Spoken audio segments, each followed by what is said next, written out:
Psicologia, segunda edição. Meu nome é Alexandro, sou acadêmico do curso de Psicologia do 9º período, estou com minha colega Andresa. E o tema de hoje é atuação do psicólogo social. E para enriquecer esse momento, nós temos aqui uma convidada muito especial, Shamira, né? Para não ficar nas minhas palavras, eu gostaria, Shamira, que você pudesse se apresentar e falar um pouquinho de você e da sua atuação na sua área social. Olá Andresa, olá Alexandre. Olá. Muito obrigada pelo convite. É um prazer estar aqui com vocês, falando um pouco da minha atuação no âmbito da assistência social. Eu sou psicóloga, né? Me formei nos anos de 2013 pela Faculdade de Saúde de Bituruna, em Montes Claros, e comecei a minha atuação em Espinosa, na área da saúde, e logo em diante retornei para a minha cidade natal de Janaúba, a qual, até a presente data, eu me atuo aí como psicóloga na assistência social. Para nortear nosso bate-papo de hoje, eu selecionei algumas perguntas para que você possa trazer, né, essa atuação do dia a dia. A primeira pergunta que eu gostaria de fazer é como que é feito, né, o acolhimento em demandas de vulnerabilidade social, como que o psicólogo atua nessas demandas? Então, Andressa, a atuação do psicólogo, né, dentro da política de assistência social é uma atuação psicossocial. A minha atuação é juntamente com outra atuação que é o serviço social. Então, juntamente com outra profissional, com outro saber, né, nós juntos acolhemos todas essas famílias e usuários do serviço, que são as pessoas que acessam esse serviço, nós chamamos e referimos a usuários do serviço. Então, o trabalho ele é todo psicossocial para essas famílias, para esses adolescentes, né, para essas pessoas que residem sozinhos e que acessam e buscam pelo serviço da assistência. Eu também gostaria de te perguntar, a gente sabe, né, que a atuação psicóloga ela perpassa por uma série de desafios e no seu campo eu imagino que não seja diferente. Eu gostaria que você trouxesse um pouquinho para a gente de como é esses desafios que você enfrenta, né, na prática. A nossa atuação social, ela perpassa, né, sobre os riscos sociais e as vulnerabilidades sociais que esse usuário ele enfrenta. Então, esse usuário ele acessa o serviço da assistência social buscando pelos seus direitos, né?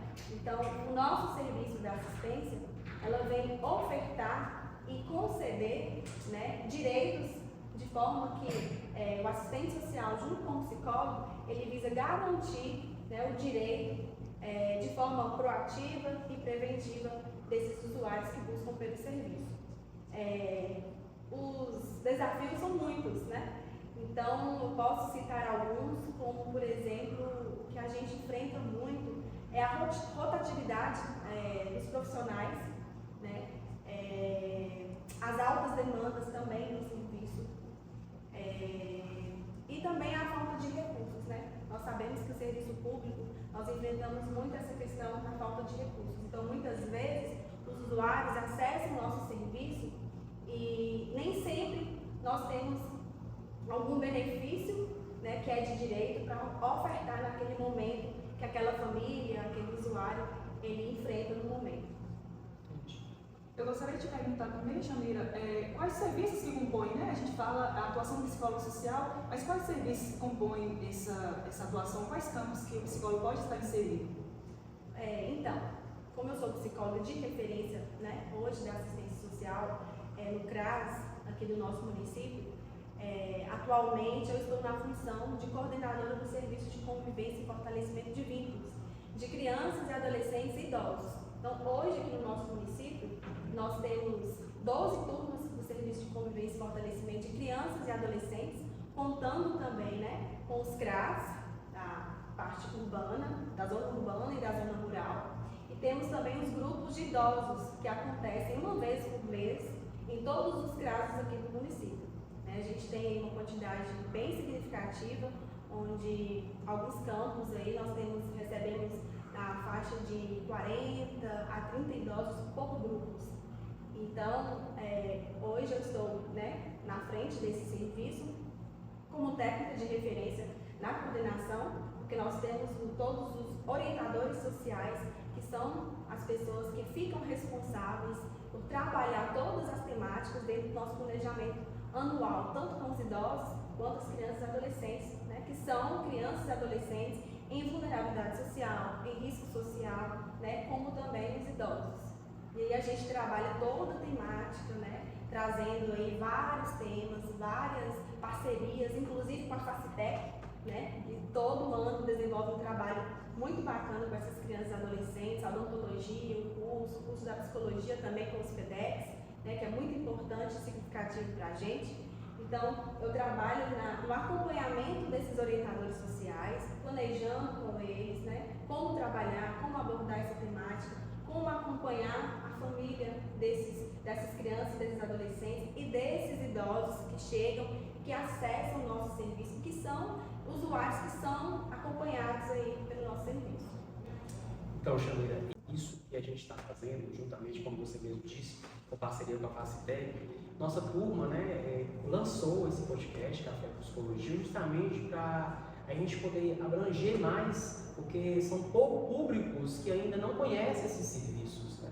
Não tem esse conhecimento desse serviço. É interessante a gente falar sobre isso, porque a gente consegue publicar esse podcast, né, para a gente poder alcançar quem são essas pessoas. Eu gostaria que você falasse para a gente quem é que pode ter acesso a esse serviço, quem são os profissionais que estão ali para poder estar recebendo esse usuário, o sujeito, né, essa pessoa. Você pode falar para a gente, por favor?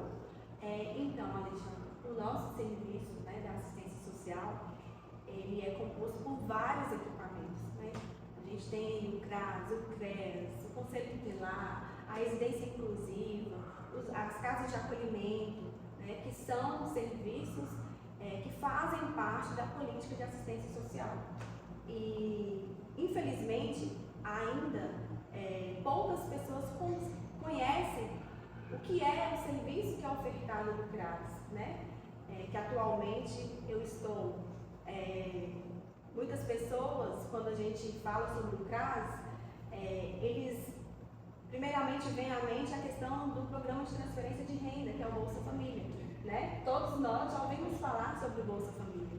E vai muito além disso, né? O serviço do CRAS, ele é um serviço que oferta benefícios eventuais, né, aos usuários, à comunidade que está passando por uma situação de vulnerabilidade social, no sentido de um terreno cemitério, de um aluguel social, de uma cesta básica, né? Aí temos o programa de transferência de renda, que é o Bolsa Família, temos uma carteirinha do idoso, que dá gratuidade, né, ao idoso viajar de um estado para o outro sem pagar por essa passagem, né? Temos o BPC, que é um benefício de prestação continuada, a pessoa com deficiência e a pessoa idosa, né, que nunca contribuiu com o INSS, e aí com 65 anos de idade completa, ele tem, né, o direito a esse benefício desde que a família tenha o critério de 1/4 do salário mínimo, né? Temos o serviço de convivência e fortalecimento de vínculos, que também é um serviço ofertado, né, pela política de assistência social.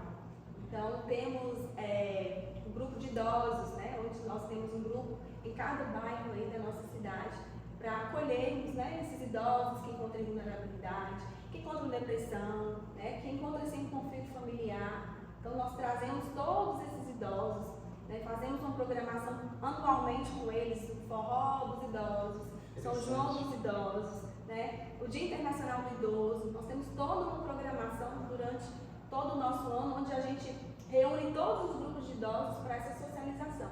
Então nós temos muito benefícios, muito, né, serviços que são ofertados através do CRAS, né? E hoje não somente as pessoas de baixa renda, as pessoas que estão vivenciando uma situação de vulnerabilidade social, que acessam o serviço do CRAS, porque atualmente nós temos um cadastro que chama Cadastro Único, que é o mesmo cadastro do Bolsa Família, porém ele consegue abranger não somente o programa de transferência de renda, mas conseguimos com ele cruzar os dados, né, por conta aí de um sistema do GOV, né, que todos nós conhecemos, que faz esse cruzamento de dados para vários benefícios, né? Hoje, por exemplo, nós temos aí para a criança ser matriculada na escola, a família ele precisa ter o número de NIS, né, que é o número de inscrição social. E esse NIS é gerado através do cadastro único. que é o mesmo cadastro do Bolsa Família. Então, não quer dizer que uma pessoa que não se encontra em vulnerabilidade social ou que não está, né, com nível socioeconômico de baixa renda, ele não pode acessar o serviço de CRAS para esse serviço. É muito serviço, né, Andressa? E eu acredito que até nós não sabíamos desse tanto de serviço. Inclusive, Chamira, eu quero acrescentar aqui, se é possível, né? Não sei se é, eu acho que também tem um serviço que vocês fazem também, essa questão de localização, de viagem de uma cidade para outra, tem essas questões também, assim? Eu não sei se essa é a questão. Eu já fiquei sabendo que quando a pessoa não tem condições de viajar para ir para outra cidade, vocês fazem esse serviço? Sim, não é um serviço que está dentro das atribuições do CRAS, né? O CRAS a gente bota como a Casa da Família, que é o Centro de Referência da Assistência Social, mas é um serviço que está dentro das atribuições do CREAS, né? Que é o Centro Especializado da Assistência Social. Na verdade, é um serviço que é ofertado para os imigrantes e para as pessoas em situação de rua, né? Muitas vezes chegam a ter o serviço do CREAS, né, procurando por uma passagem para chegar até seu destino, né? Nós tivemos muita demanda na época da pandemia, porque muitas pessoas, né, que viviam em São Paulo, em outras regiões, outros estados, eles ficaram desempregados e tiveram que retornar para sua cidade natal. Então, muita demanda chegou aqui na nossa cidade para que essas pessoas voltassem para o seu destino. E dentro da política de assistência, esse usuário que ele solicita esse benefício da passagem, ele vem de uma cidade vizinha para outra, né? Então, suponhamos que é um usuário que vem lá de Belo Horizonte, que quer vir para Janaúba, para sua cidade natal. Então, ele procura o CREAS de Belo Horizonte concede a passagem para Montes Claros, ele procura o CREAS de Montes Claros, o CREAS de Montes Claros encaminha com a passagem para Janaúba, até seu destino. Entendi. Muito interessante, viu? É um serviço que todos devem ter acesso, onde todos devem também ofertar, porque é de graça, né, Chamira? A pessoa acha que tem que pagar alguma coisa, mas não, é de graça o serviço, né? Por isso que existe essa atuação do psicólogo social nessa área, para poder intervir, a importância dela também, né? É um direito, né? É um direito. E muitas vezes os usuários do serviço, que acessam o nosso serviço, não sabem que é de direito. Né? Não tem essa informação, não conhece, né? Principalmente os idosos aí, não conhecem sobre a carteirinha do idoso, de viagem. Interessante. Né? Os jovens, hoje tem o ID Jovem, né? Que é a carteirinha também de 14 a 29 anos, que também dá gratuidade, né? Para viagem de um estado para o outro. Ô Chamira, só para a gente estar chegando no final também, eu queria saber assim, quem são os profissionais, a equipe multiprofissionais que atua junto com essa equipe? Hoje, no nosso serviço de assistência, a equipe técnica, que é composta pelo psicólogo e assistente social, né, todos os equipamentos têm esse profissional, né, da psicologia e do serviço social, outro coordenador também do programa de transferência de renda, que é o Bolsa Família. Nós temos os orientadores sociais, que são orientadores que ficam com essas crianças, adolescentes e idosos no serviço, né, diariamente, tanto pelo turno da manhã, quanto pelo turno matutino, pelo turno vespertino. E temos também os auxiliares administrativos, que são as atendentes entrevistadoras do Bolsa Família. Advogado também tem? Advogado nós temos, mas só no serviço do CREAS. Entendi. Que compõe, né, essa equipe lá. Bacana. Porque já lida aí com os direitos violados, né? Tem toda a orientação judicial na questão da violência doméstica, da mulher, né? Abuso sexual. É interessante que se o serviço não for, vocês encaminham, né? Que é uma junção de equipe, né? Sim. Encaminhamos por quê? Porque o CRAS, ele é a proteção básica.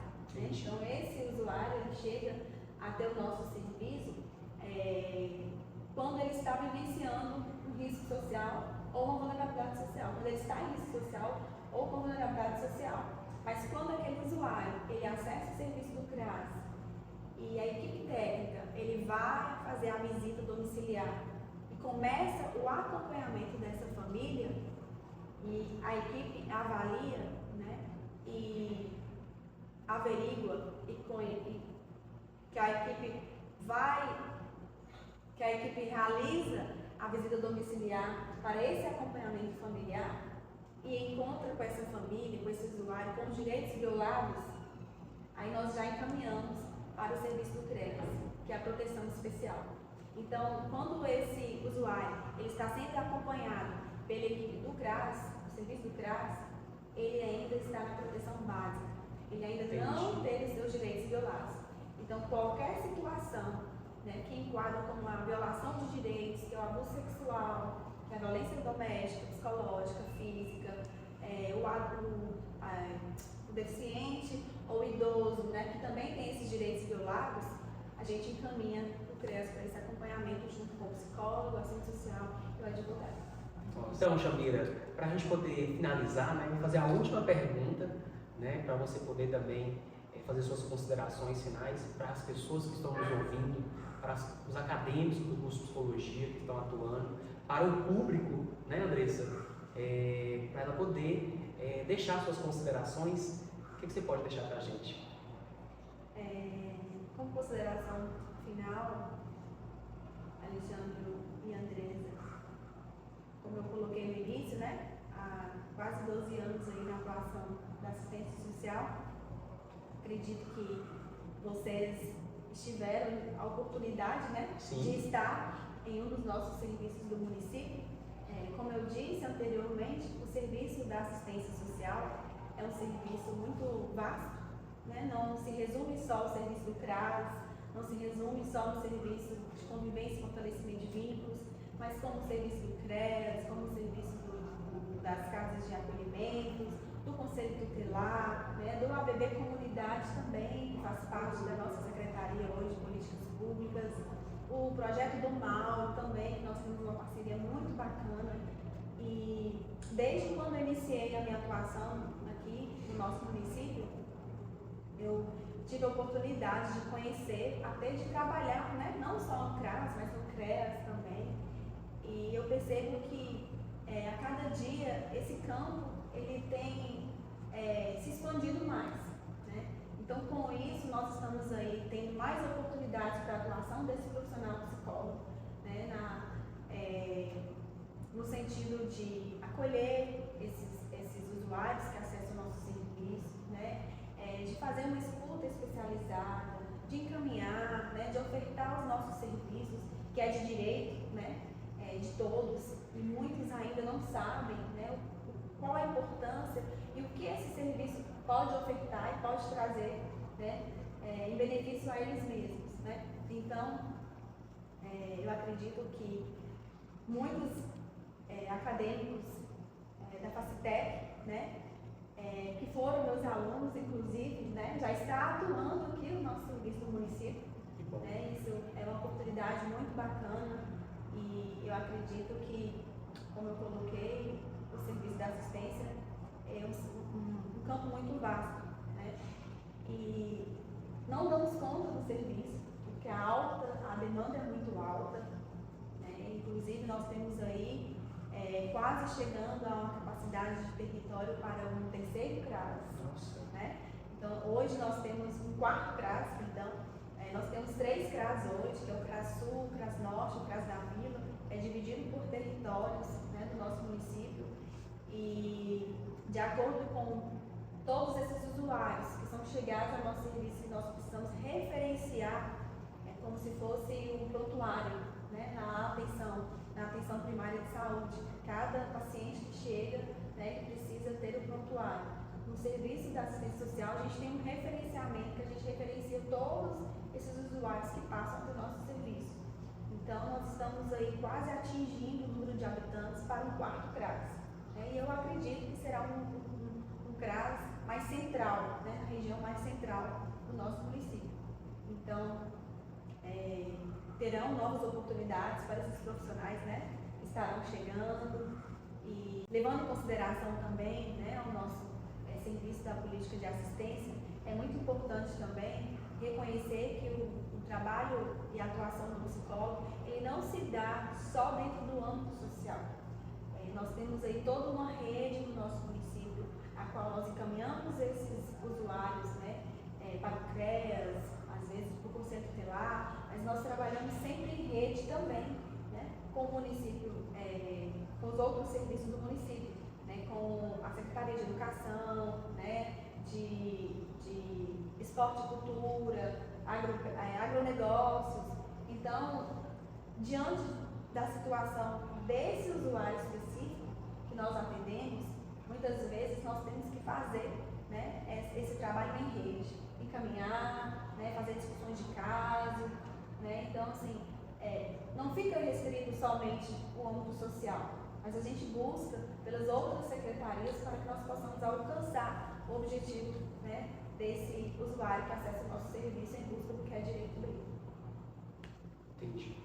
Então, Chamira, deixando nossas considerações aqui também, nosso agradecimento, né, por você ter recebido o nosso convite e enriquecido o nosso podcast, né, Café com Psicologia. É de grande valia essas informações e que o nosso público vai ter acesso, nós acadêmicos também, informações que a gente não vê na graduação toda, né, e que o público também possa estar acionando o serviço para poder ter seus direitos adquiridos. Então, são direitos adquiridos que muitos não sabem e que, às vezes, conversa com um, conversa com o outro e tem aí, de graça, né, na sua cidade, disponível para você. Então, siga a gente lá, curta e espero que vocês tenham fazido sentido para vocês, porque para nós fez muito sentido, né, Andressa? Eu que agradeço, Alexandre, né, e Andressa, pelo convite e poder contribuir, né, com o podcast de vocês. Estou à disposição. Muito obrigada. Nós agradecemos. Até a próxima!